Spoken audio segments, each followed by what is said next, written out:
Hello students. Today we read Civics Chapter 4 Understanding Law. कानून की समझ या कानून के बारे में जानना.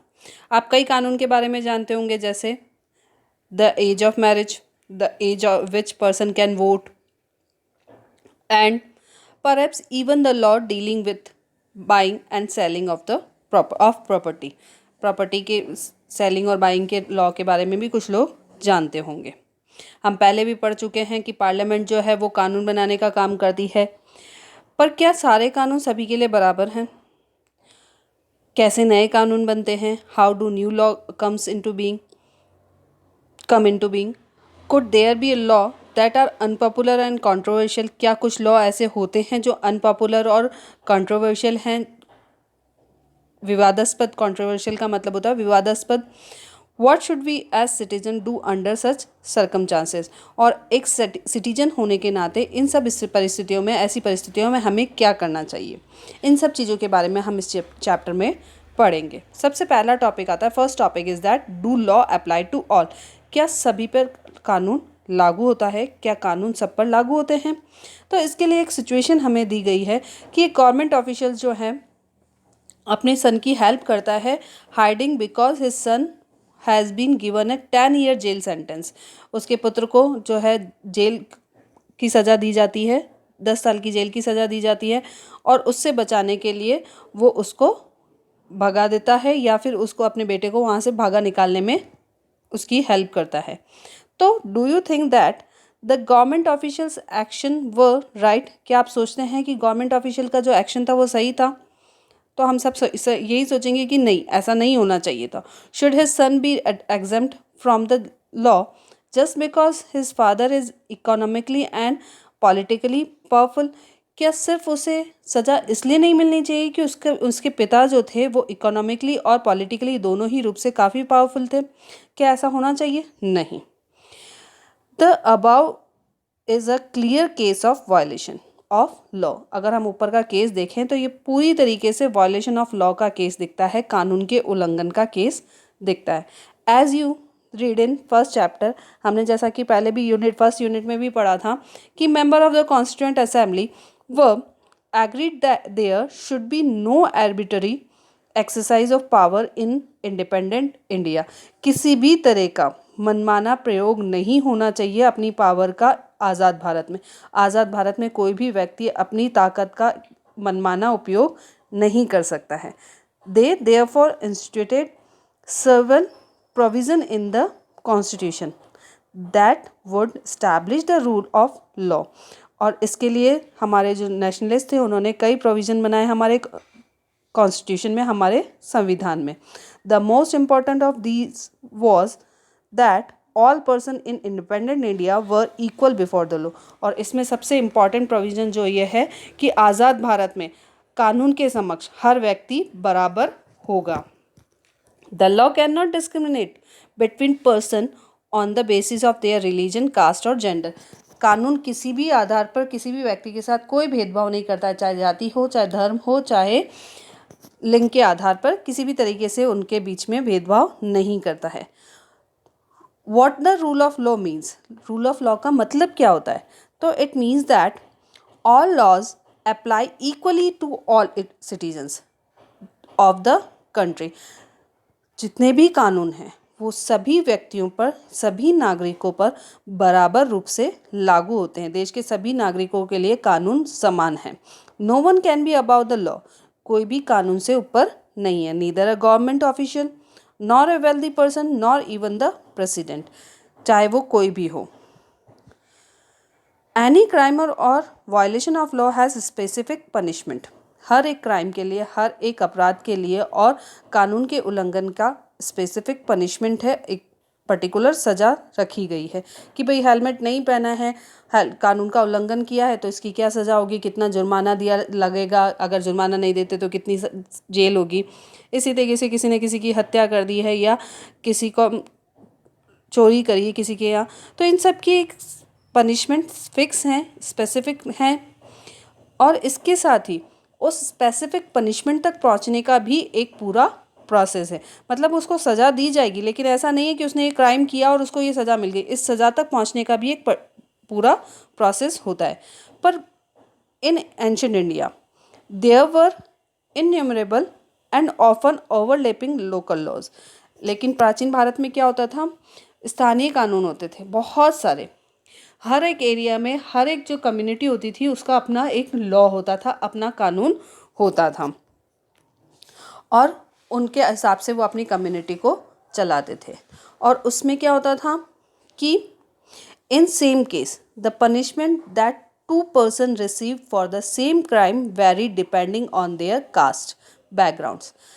सेम केस में पनिशमेंट जो होता था दो पर्सन के बीच में डिसाइड करता था, डिपेंड करता था उनकी कास्ट और उनके बैकग्राउंड पर, कि अगर वो जो है with lower caste being more harshly penalised, अगर कोई लोअर कास्ट का है तो उसको हार्शली पेनलाइज्ड किया जाएगा, मतलब उसके साथ उसका जो पेनल्टीज़ है, उसको जो दंड है, वो उस सज़ा जो है वो ज़्यादा कठोर दी जाएगी। It is often believed that it was the British colonists who introduced the rule of law in India. ऐसा माना जाता है कि इंडिया में जो लॉ है या कानून की व्यवस्था जो है वो ब्रिटिशर्स ने बनाई थी या अंग्रेज़ों ने बनाई थी। कानून की व्यवस्था की शुरुआत जो है वो अंग्रेज़ों ने की थी, लेकिन हमारे जो हिस्टोरियंस है, इतिहासकार जो हैं, वो इसके लिए मना करते हैं। उनका जो मना करने के कारण है वो दो कारण है। First that colonial law was arbitrary. उनका ये मानना था कि जो कॉलोनियल रूल था, जो अंग्रेज़ों का शासन था, वो मनमाना था। दूसरा, second that the Indian nationalist played a prominent role in the development of legal sphere in British India. उसी के साथ जो भारत के नेशनलिस्ट थे, राष्ट्रवादी जो थे, उन्होंने भी भारत में कानून के विकास में बहुत बड़ा महत्वपूर्ण रोल प्ले किया था, या उन्होंने भी काफ़ी प्रयास किए थे भारत में कानून व्यवस्था लाने के लिए। Example of the arbitrariness that continue to exist as part of British law is the sedition act of 1870। Britishers के जो आर्बिट्ररी मनमाने रूप से कानून बनाने का जो एग्जाम्पल है वो है सेडिशन एक्ट। सेडिशन एक्ट का मतलब होता है राजद्रोह का एक्ट, जो कि 1870 में आया था। This idea of sedition was very boldly understood within this act. Any person protesting or criticising the British government could be arrested without due trial. इस कानून में क्या कहा गया था कि अगर कोई भी व्यक्ति ब्रिटिश सरकार का विरोध करती है या उसका आलोचना करती है तो उसे बिना किसी मुकदमे के अरेस्ट कर लिया जाएगा। इनके इसी आर्बिट्ररीनेस का एक और एग्जांपल है रॉलेट एक्ट। रॉलेट एक्ट जो है, another example of British arbitrariness was the Rowlatt act. इस एक्ट में भी वही बात कही गई थी कि अगर कोई किस गवर्नमेंट को क्रिटिसाइज़ करता है या उसके बारे में, या गवर्नमेंट जो है वो बिना किसी कारण से, रॉलेट एक्ट में क्या किया गया था, अगर जो कोई भी व्यक्ति, रॉलेट एक्ट में कोई भी व्यक्ति अगर ब्रिटिश सरकार चाहती तो वो किसी भी व्यक्ति को अरेस्ट कर सकती है बिना किसी मुकदमे के। उनकी मर्जी आई किसी को भी उठाकर जेल में वो डाल सकती थी। और इसी की वजह से कई लोगों ने उसका प्रोटेस्ट किया था, विरोध किया था, और इसी विरोध के चलते हमारा कई लोग जो विरोध कर रहे थे उसमें थे doctor Satyapal and Saifuddin. Doctor Saifuddin, इन दोनों को अरेस्ट कर लिया था इसके, उनके रॉलेट एक्ट का विरोध वो कर रहे थे। तो इसके लिए उनको अरेस्ट करने की वजह से एक पब्लिक मीटिंग रखी गई थी। A public meeting was held on 13 April at Jallianwala Bagh in Amritsar Jallianwala Bagh में 13 अप्रैल 1919 को एक मीटिंग रखी गई थी। वहाँ पर जनरल डायर ने क्या किया, General Dyer entered the park with his troops. They closed the only exit and without giving any warning General Dyer ordered the troops to fire। और उन्होंने क्या ऑर्डर दे दिया, फायर का ऑर्डर दे दिया। और इसमें कई लोग मारे गए, कई लोग जख्मी हुए, इवन दैट, और कई महिलाएं भी थी उसमें, कई बच्चे भी थे। तो ये देखा हमने एग्जाम्पल, एक दो एग्जाम्पल देखे, एक तो सेडिशन एक्ट का और एक रॉलेट एक्ट का, जिसमें कि ब्रिटिशर जो हैं अपने मनमाने तरीके से काम कर रहे थे। The Indian nationalists began protesting and criticizing this arbitrary use of authority by the British. भारतीय राष्ट्रवादी जो थे अंग्रेजों द्वारा सत्ता के इस मनमाने इस्तेमाल का विरोध करते थे और उनकी आलोचना करते थे। They also began fighting for greater equality and wanted to change the idea of law from a set of rules that they were forced to obey to law as including ideas of justice। वे अपनी बातों को मनवाने के लिए क्या करते थे, संघर्ष करते थे और वे ज़्यादा समानता के लिए संघर्ष कर रहे थे। उनके लिए कानून का मतलब ऐसे नियम नहीं थे जिसका पालन करना उनकी मजबूरी हो। वे कानून को उससे अलग ऐसी व्यवस्था के रूप में देखना चाहते थे जो न्याय के विचार पर आधारित हो। तो वो सिर्फ सेट ऑफ रूल्स नहीं चाहते थे, वो क्या चाहते थे, including idea of justice. By the end of the 19th century, the Indian legal profession also began emerging and demanded respect the colonial courts. They began to use law to defend the legal rights of Indians. Indian judges also began to play a greater role in making decisions.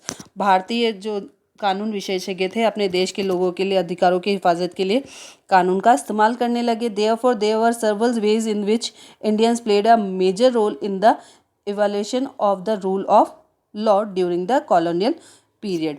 इस प्रकार जो हमारे Britishers का शासन था, कानून के शासन के विकास क्रम में, इवोल्यूशन का मतलब होता है विकास आगे बढ़ाने में यहाँ के लोगों की कई तरह से योगदान था। तो अगर ये कहा जाए कि ब्रिटिशर्स जो थे उन्होंने ही लॉ को इंट्रोड्यूस किया था इंडिया में, तो नहीं, भारतीयों की भी भारत के लोगों की या भारत के जो कानून विशेषज्ञ थे उनकी भी बहुत बड़ी भूमिका थी। With the adoption of the constitution, this document served as the foundation on which our representatives begin making law for the country. और संविधान की जैसे ही हमारी संविधान बनाया गया तो इसमें स्वीकृति मिलने के बाद ये दस्तावेज एक आधारशिला बन गया जिसके आधार पर हमारे प्रतिनिधि देश के लिए कानून बनाने लगे। क्या था, फाउंडेशन था, ये आधारशिला हो गई कि हमारे रिप्रेजेंटेटिव देश में कानून बनाए। Every year our representative pass several new laws as well as amend existing ones. हमारे जो प्रतिनिधि हैं वो हमारे नए कानून बनाते हैं और कई पुराने कानून में अमेंड करना मतलब संशोधन करते हैं। इसके एग्जाम्पल आप देख सकते हैं, जैसा कि यहाँ पर तो लिखा हुआ है 6th क्लास में जो आपने पढ़ा ही होगा या फिर नहीं भी पढ़ा होगा। How do people come to think and purpose that new law is necessary. कैसे लोग इस निर्णय पर कैसे पहुंचते हैं कि एक नया कानून बनाना ज़रूरी है, वे कानून के प्रस्ताव किस तरह पेश करते हैं, इसके बारे में हम नेक्स्ट वीडियो में पढ़ेंगे कि how do new law comes about, कैसे एक नया कानून बनता है। और साथ में ही हम नेक्स्ट वीडियो में पढ़ेंगे unpopular and controversial law. Read the chapter and do the questions and more you do that. Read about the Jallianwala Massacre and the Rowlatt Act. Thank you.